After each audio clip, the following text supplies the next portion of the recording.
The early 2010s was a peak time for horror RPG game development, with many titles gaining a large following due to the popularity of the combined anime-style aesthetic with creepy, surreal, and disturbing horror elements.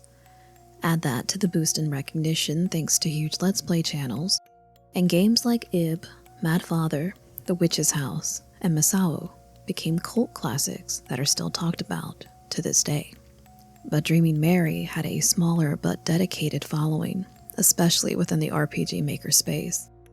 A game that one review called remarkably upsetting, and another terrifying saccharine. It is by far one of the more memorable I've ever played. And don't let its charming cover art fool you. Like many of its successors, Dreaming Mary does an excellent job of making you feel at ease in this cute and quaint setting while the nightmare slowly creeps in. Released on April 17, 2014, and created by the developer Acha and the composer Trass, this is a side-scrolling adventure through a girl's final dream, and you, the player, have two choices. Let Mary fall deeper into her dreams, or bring her back to the waking world and her cruel reality. What that reality may be is purposely left up to interpretation, but many of the references and symbolism within this short game may lead you to make your own dark conclusions. After the game received such a positive reception, it was announced that 4 other games would be completed, creating the Mertree series. But the follow-up game, Blue Dreams, has been on indefinite hiatus to this date, and Acha has seemingly disappeared from the internet entirely. This is your spoiler and trigger warning, because we're going to do a deep dive into Dreaming Mary.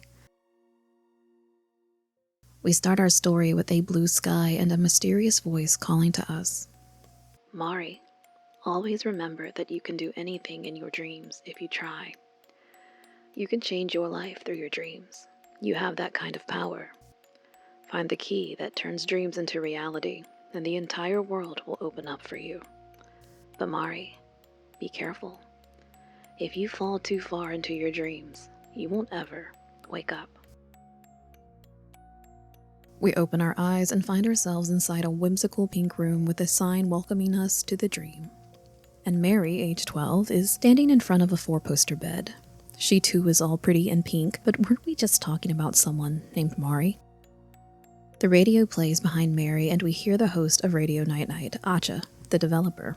She too is greeting us, stating that we're at the finale of the Dreaming Mary program. And you might think she's talking about the radio broadcast. But then Acha starts to provide some rules for the program, or this dream rather, if we the player want to remain safe. We must stay within the pink areas of the dream. Ignore strange noises or sightings, and ignore the animal in the second room. He confuses fiction with reality. Do not look for a 4th door. Do not touch any paintings or fragile objects. Follow these rules and your safety is guaranteed. Break them, however, and we start to see the dream unravel. The broadcast ends, but should you choose to interact with the radio multiple times, you'll learn a lot more about this world and the girl before us. For starters, Mary and Mari are one and the same. Mari is the true dreamer, a young girl in reality who has brown hair and wears brown clothing, a stark contrast to the vibrant Mary in the dream world. She prefers the long, drawn-out dreams that take her away to different worlds because shorter dreams end up becoming dark, still, and scary. She lives alone with her father in a big, isolated mansion in this universe's equivalent to the 1990s. Her uncle occasionally visits and brings books and other gifts, but aside from him, her tutor, and the maid of the house, Mari has no one. She doesn't go to school and spends her days in the house or in the garden. The radio offers more lore that we'll get back to in a bit, but the last thing I want you to take away from this broadcast is in the real world of this universe, everyone has a special power that is passed down through their families. Call it a quirk, if you will. And Mary's power is what created this dream world, having inherited it from her mother. Mary's mother tried to teach Mary the full extent of her power, but she fell into a coma, then died before she could. Interact with the vase on the nightstand, and you find a white lily, noting that 2 of the petals have fallen off. Mary takes the flower, and we see that she's gained 4 petals of her own. The bedroom door is locked, but if Mary goes to the bed and bites into the chocolate there, she'll find the gold leaf key. Unlock the door, and the next room is a hallway with 3 doors in plain sight. Someone is humming behind the first door, so you enter and find a white rabbit sweeping the floor, and a set of statues with empty columns between them.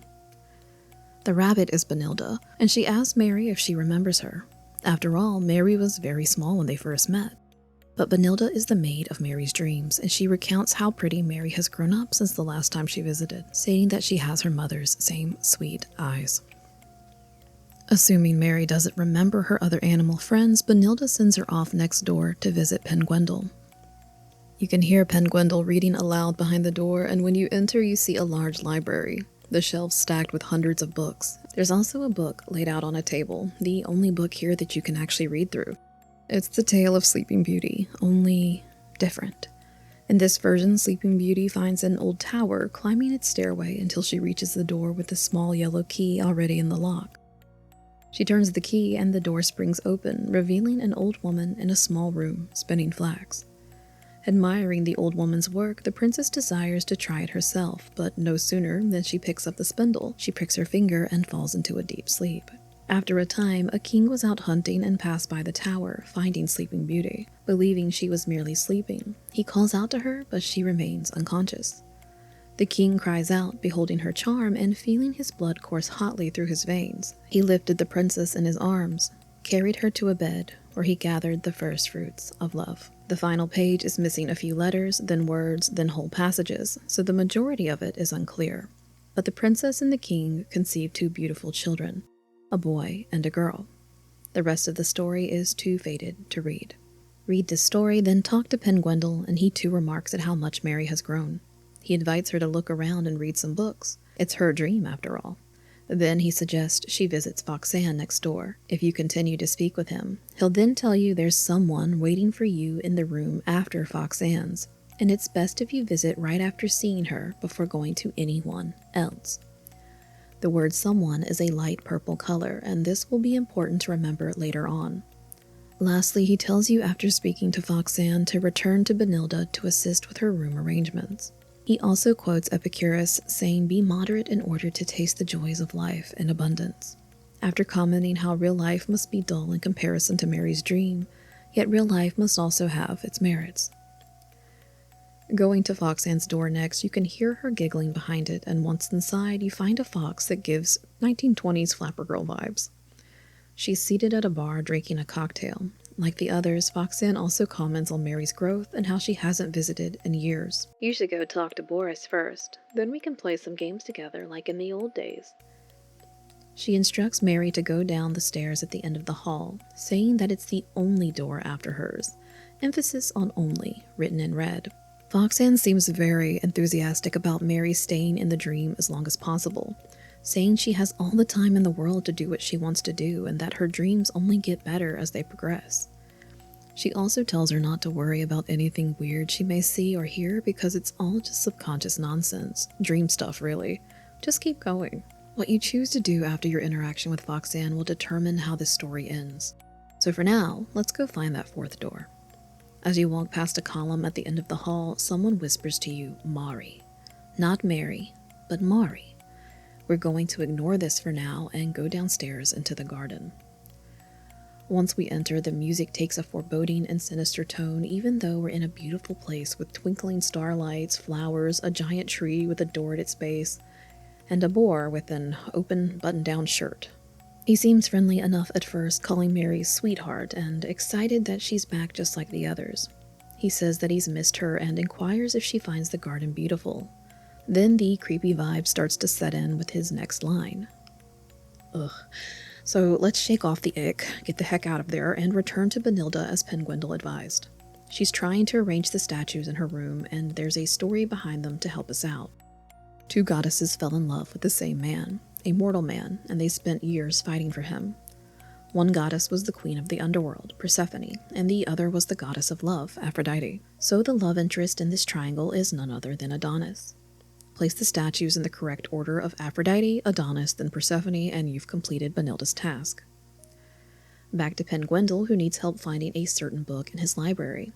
You're looking for The Velveteen Rabbit by Marjorie Williams, and he wants to know the color of the cover. That's it.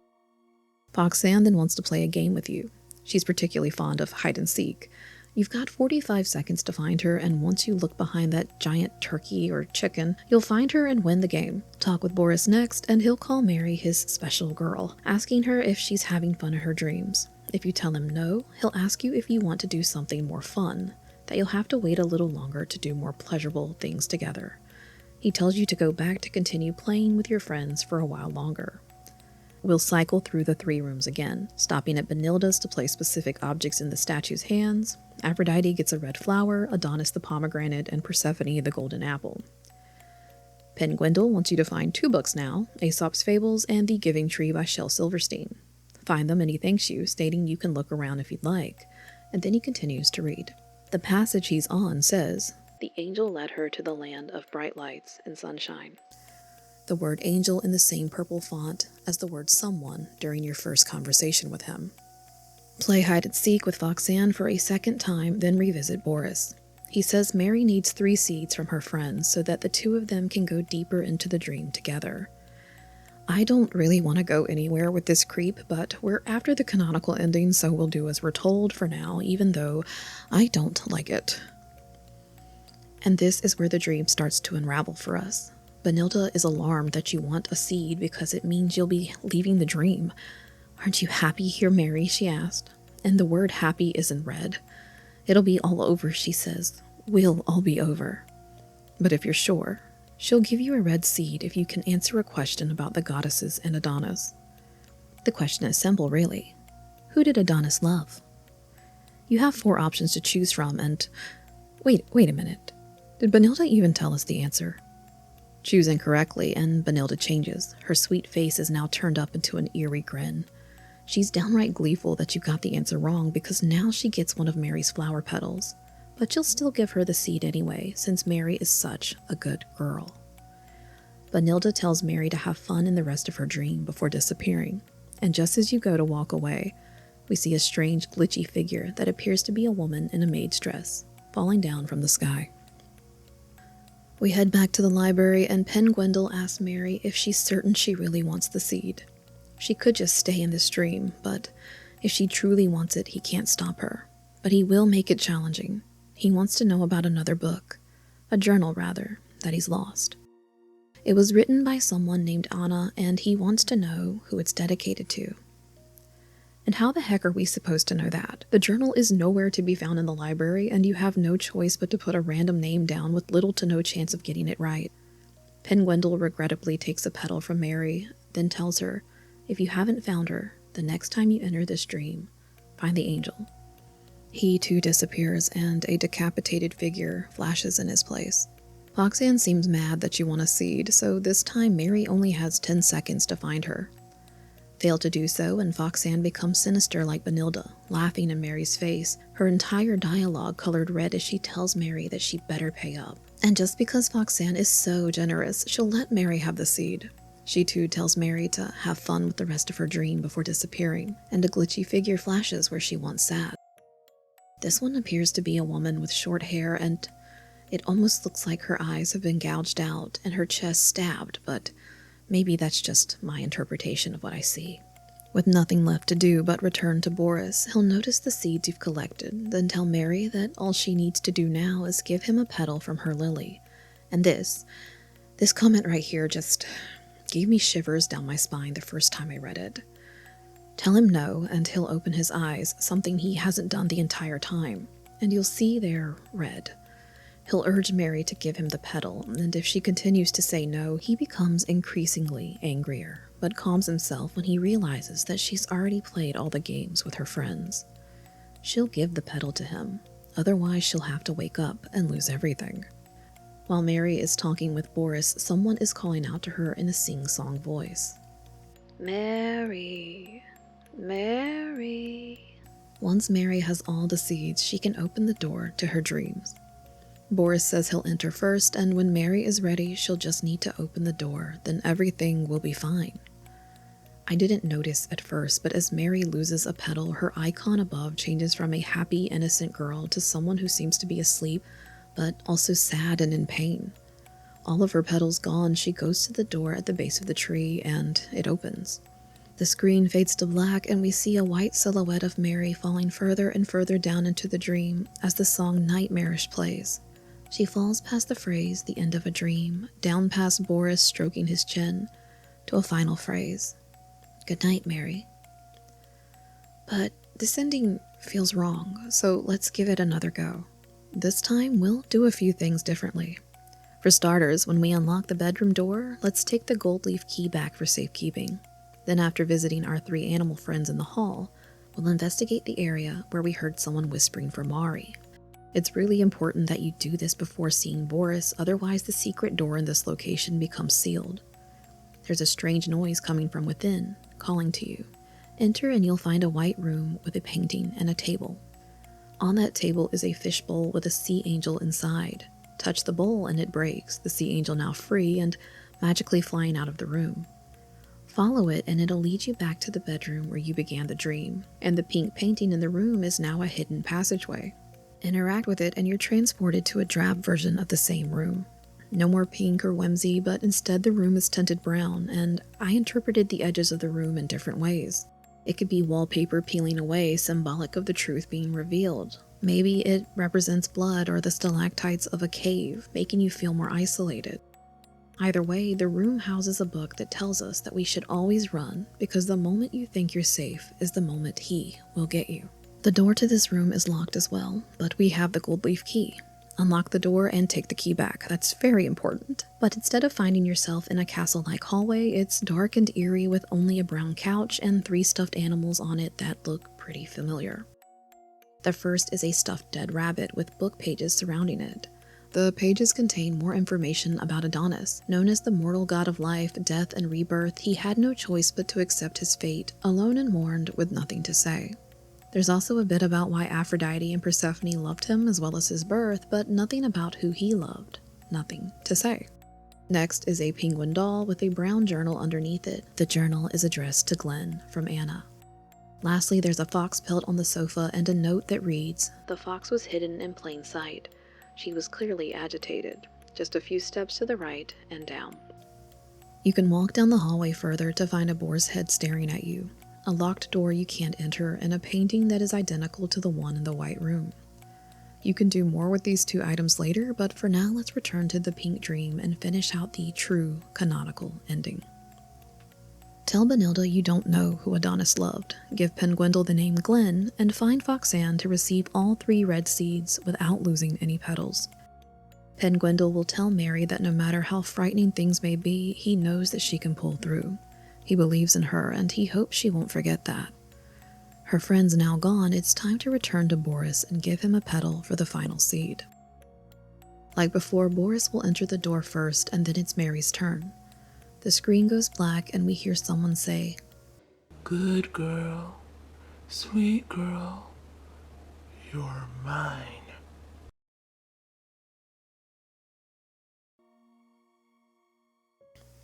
Two hands reach out from the darkness in the doorway. The end credits roll. Mary falls down and the text says, "The end of a dream, the beginning of a nightmare," while Nightmarish plays once again. This is the true ending, according to the developer, and it doesn't seem like Mary gets a happily ever after. There is a good ending to this tale, which I've said isn't Mary's reality, but it does give us more insight into the lore. Instead of giving Boris a petal, Mary can return to the brown room and retrieve 3 rusty keys from the now destroyed animals.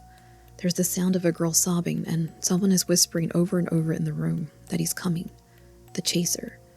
You can also hear the same disturbing voice from the tree calling Mary a good, sweet girl just before a dark figure appears and runs toward her. Mary runs back to the brown bedroom, but the figure pursues, the words "stay" appearing on the wall, and the eyes and mouth of Mary's portrait distorted and wrong. If you're quick enough, you can make it through the hole in the wall, then return to the white room where you can interact with the painting. This will put Mary on the other side of the chaser, where she is then able to enter the locked door. She can hear the sea angel calling out to her, and following it will lead to another large tree, this time with 3 locks on the door at its center. If for some reason you are not able to obtain all the keys to this door, the chaser finds you, and the game ends. Mary falls through the dream that is now black with splatters of red, while a disturbing poem called Sleeping Mary, or Elegy for a Dream, is read to us.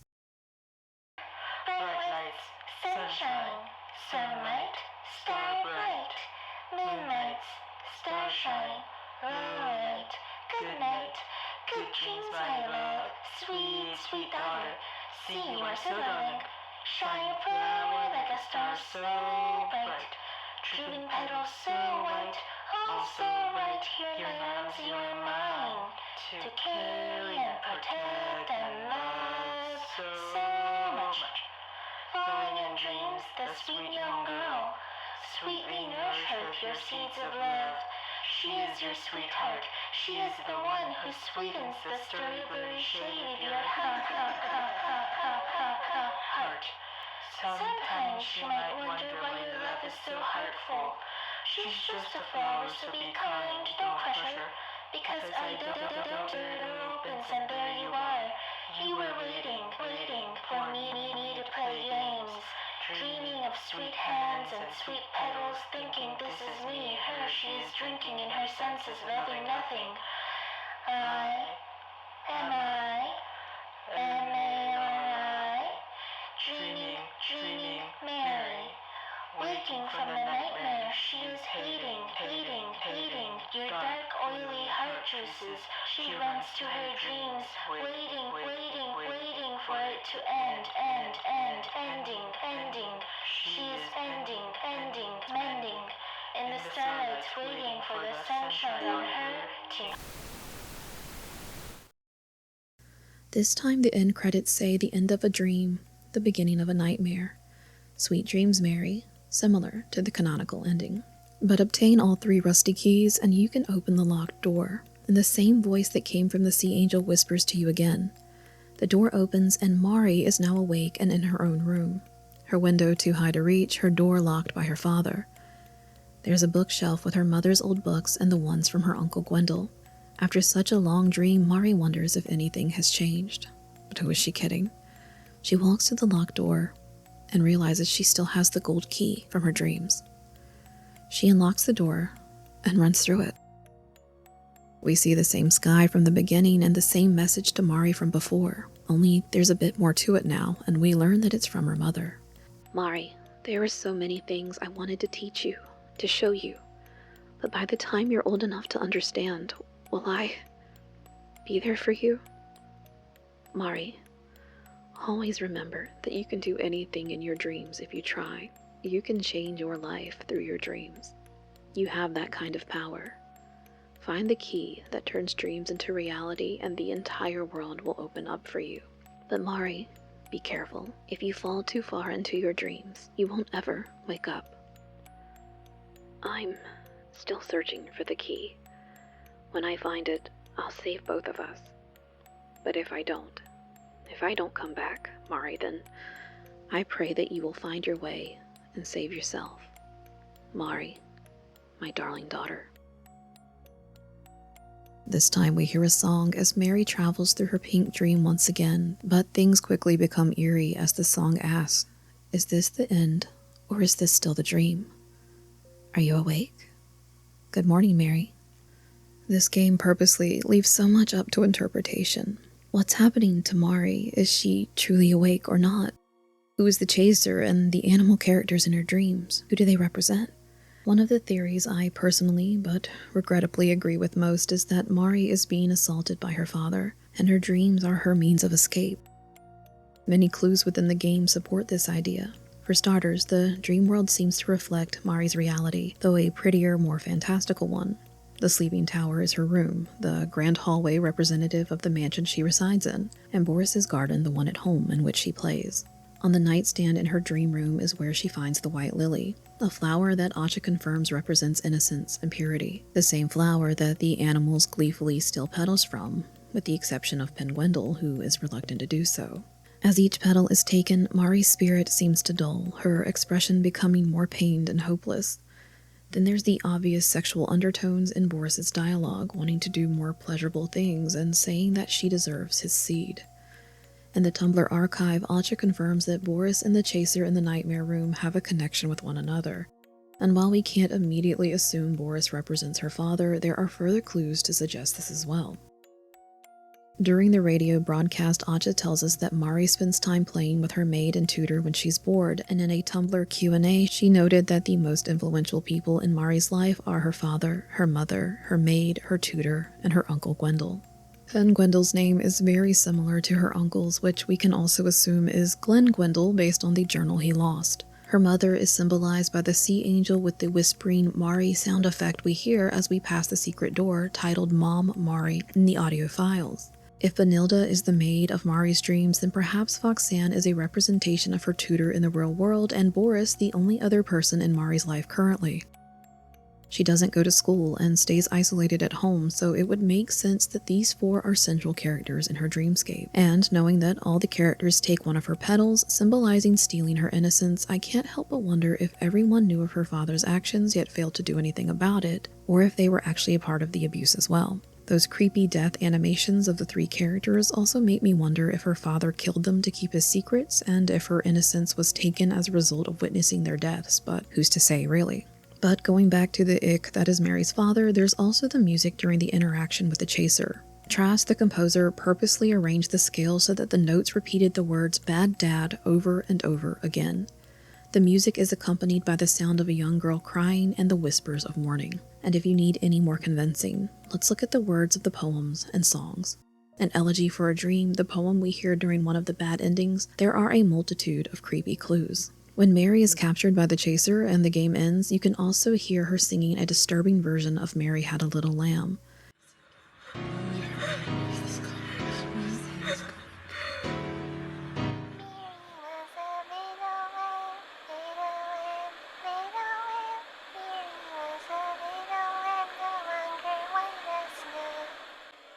Instead, she says Mary was a little lamb, no longer white as snow.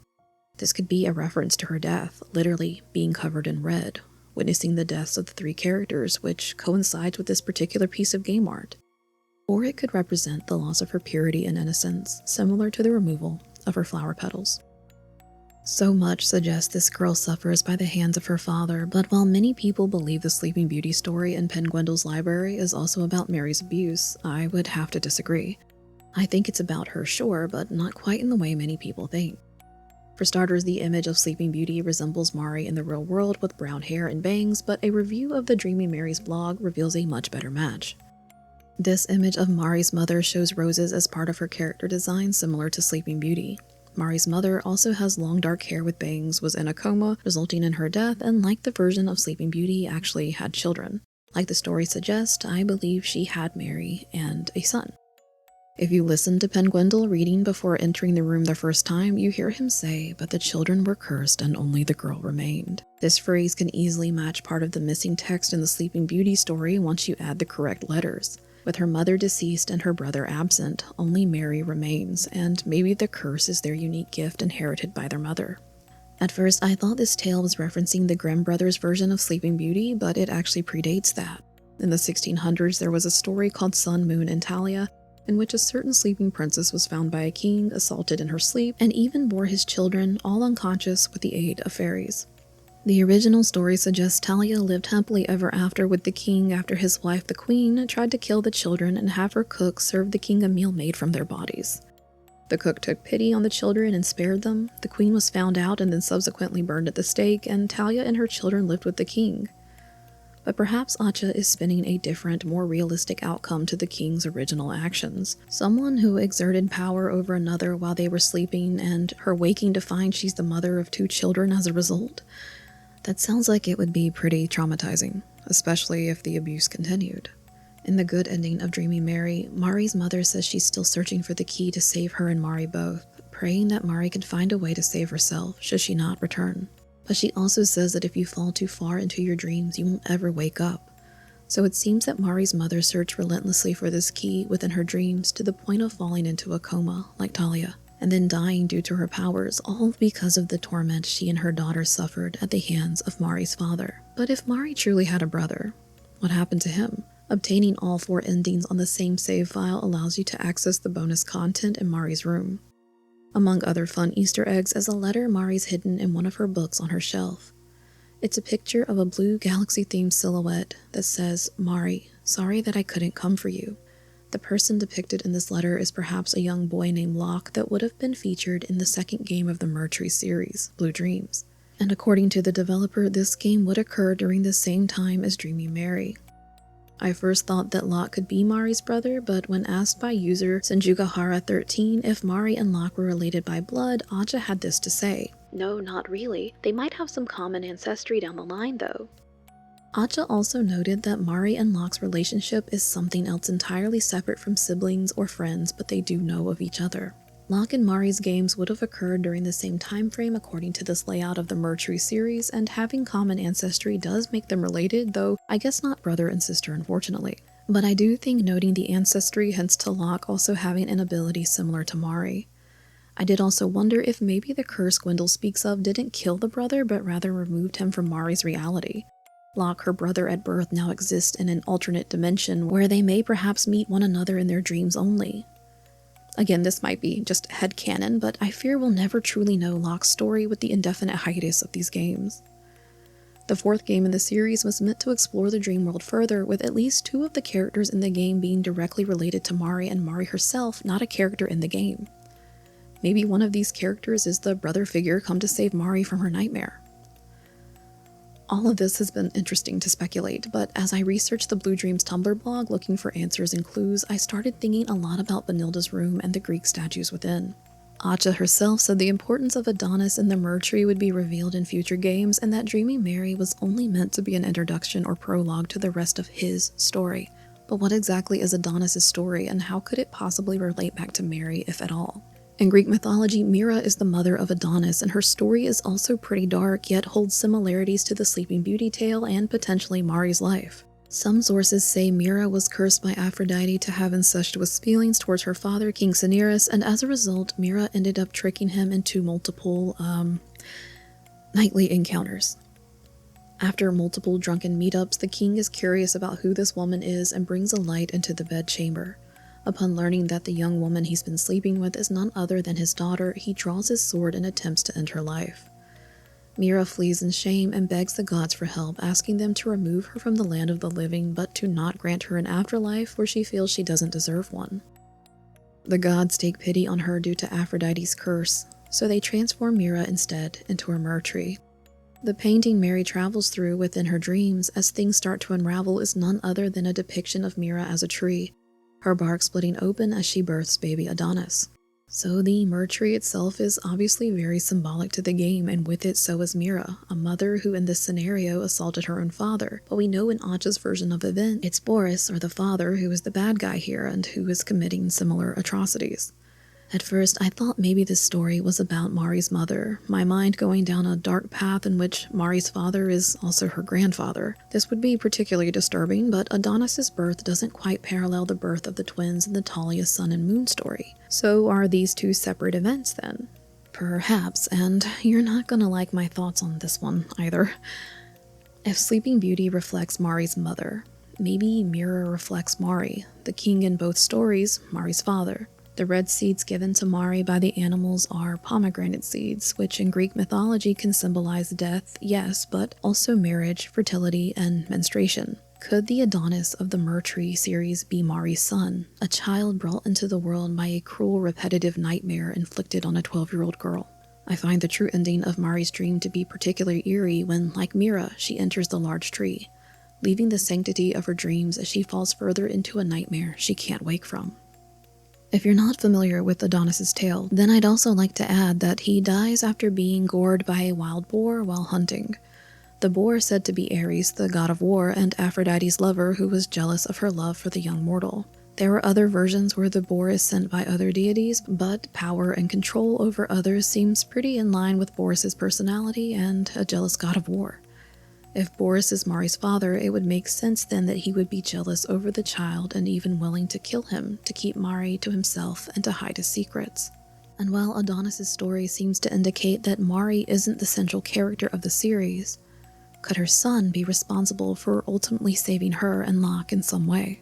Regardless of my theories and speculation, I think we can all agree that Dreamy Mary's horror elements are subtle but disturbing when you consider an innocent young girl is trapped and seemingly powerless against her predator. Not to mention the psychological impact of her abuser being someone who is supposed to love, protect, and care for her, to foster her emotional well-being instead of destroying it.